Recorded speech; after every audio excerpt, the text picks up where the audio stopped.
Ce mercredi 8 mai est un jour historique. Aujourd'hui, la flamme olympique arrive à Marseille.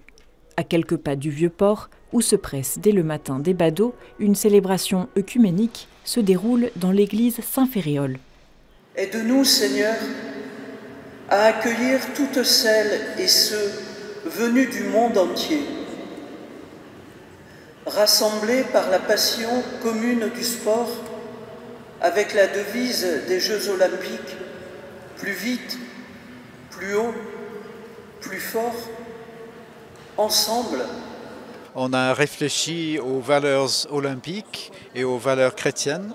Et tous ensemble, les différentes églises de Marseille, que ce soit catholiques, protestants, anglicans, orthodoxes, tous ensemble, on a prié pour la paix, pour l'amitié, pour le respect de l'autre et pour la grande célébration des Jeux qui arrivent. Pour les Marseillais, c'est une grande joie d'accueillir la flamme. Et pour les chrétiens, une occasion de mission. À Marseille, on sait tous descendre sur le Vieux-Port, se retrouver là, qu'on soit des quartiers nord, des quartiers sud, et j'espère vraiment que c'est ça qui va se passer. Ces moments où on se rassemble, ils contribuent d'une manière ou d'une autre à nous aider à relever le défi du vivre ensemble. Ces langues de feu qui descendent sur les apôtres au jour de la Pentecôte, au cœur même de ça, il y a cette flamme olympique qui arrive.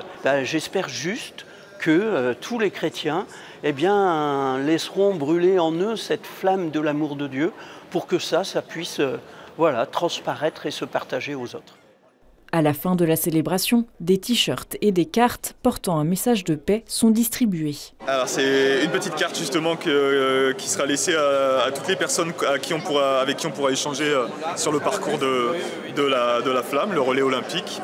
Donc voilà, une petite carte avec un message derrière de fraternité, de paix, qui pourra justement être partagé avec les personnes. C'est important, je pense, d'assumer sa foi et de la partager avec les autres.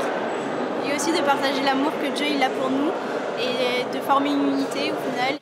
Adèle, aide-soignante à Marseille, a justement posé sa journée pour pouvoir accompagner la flamme et elle part sur le Vieux-Port avec quelques-unes de ses cartes.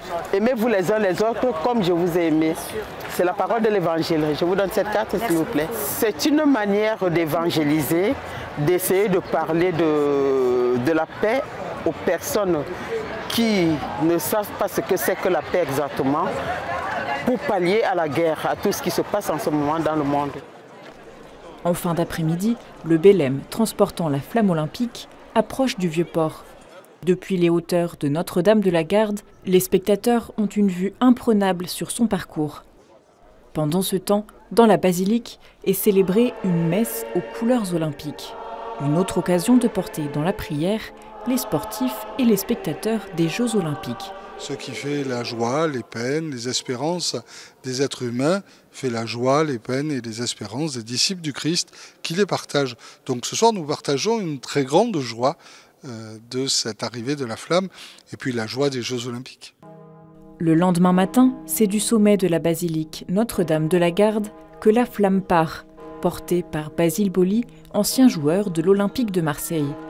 Tout un symbole pour l'archevêque de Marseille. Je suis très heureux que l'arrivée de la flamme olympique en France se soit faite à Marseille. Et nous, à Marseille, on a donné aussi à la flamme tout l'élan qu'on pouvait lui donner et qui correspond très bien d'ailleurs à ce dont la flamme est porteuse, elle aussi, ces valeurs de respect, d'effort, de joie de travailler ensemble. Et voilà, donc c'est tout ça que nous avons essayé de donner à la flamme. Et je suis heureux que ce soit de cette hauteur qu'elle ait pris son élan pour aller jusqu'à Paris.